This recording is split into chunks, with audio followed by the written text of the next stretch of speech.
Good afternoon, everyone, and welcome to A Time with Him. This is Pastor Randy with Eagles Wings Fellowship, wishing you a great Friday. Today, I want to go into the book of Matthew, into the Sermon on the Mount.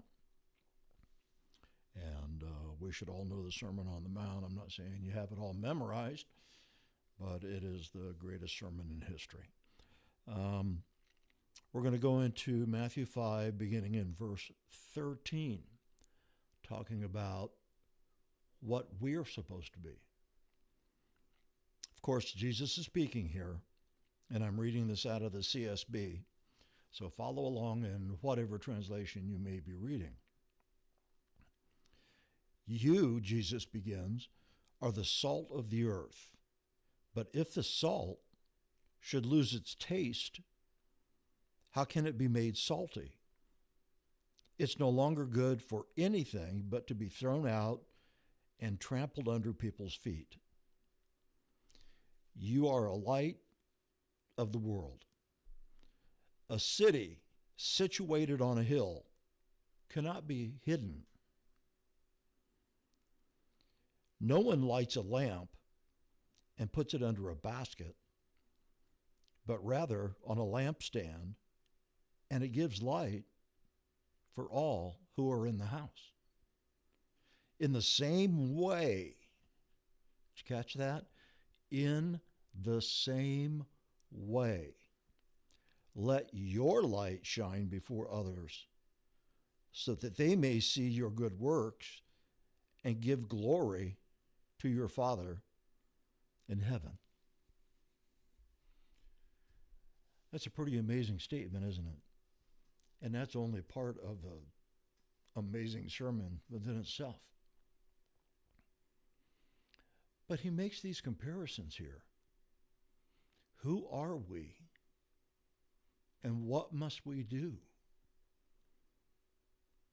We're salt and we're light. We tell others about a preservation that is possible through the knowledge and relationship with the Lord Jesus Christ. That's the preserving power of salt. Why do you think they salted meat? They didn't have refrigeration, so it was salted, which kept the bacteria away and kept the meat from rotting so quickly. Why do we have it today? We still salt today. It's a preservation. So we spread the word of preservation through Jesus. But if you're not spreading that salt, and if you've lost your ability to spread that salt, and you've lost that savor of saltiness that does the work of killing bacteria, sin, then what good are you? You're no good for anything, he said. You might as well just be thrown on the ground and people walk on you. That's all salt's worth. That's lost its savor. Then he goes on to say, you're the light of the world. A city situated on a hill cannot be hidden. How well are you shining in your relationship with the Lord? How well do you allow him to radiate through you in all of his splendor and glory, and you put yourself aside, knowing it's not about you, it's all about him? You are simply a mouthpiece that gave themselves over to God. Don't become narcissistic in your Christianity and say it's all about me. I'm just talking about the Lord here. No, we have too much of that going on in the church, and it needs to be stopped right away. Because they're neither salt or light. And no one lights a candle and puts a basket over the top of it. the basket becomes a shade. The light can't go anywhere except illuminating the inside of the basket. How many people can get their heads on the inside of a basket? None. So you put it on a candlestick.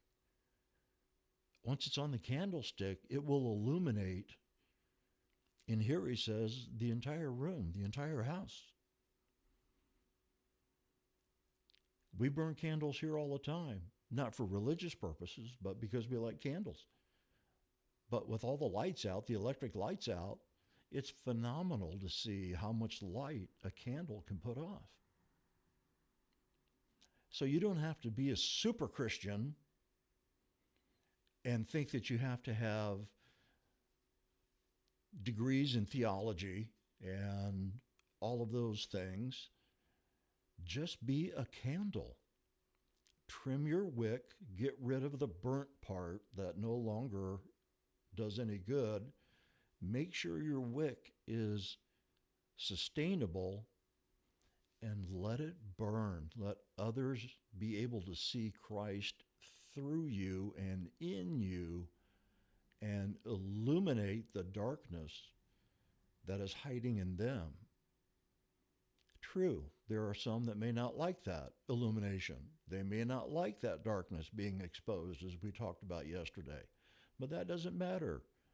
It's not your job to save them. It's just your job to share with them and let your light so shine.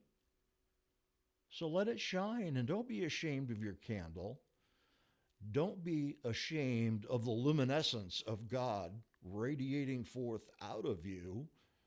That's a wonderful thing. It means the Lord has predominance in you, and you've shoved yourself to the background to let him shine, because he's the one that saved you. You didn't save yourself.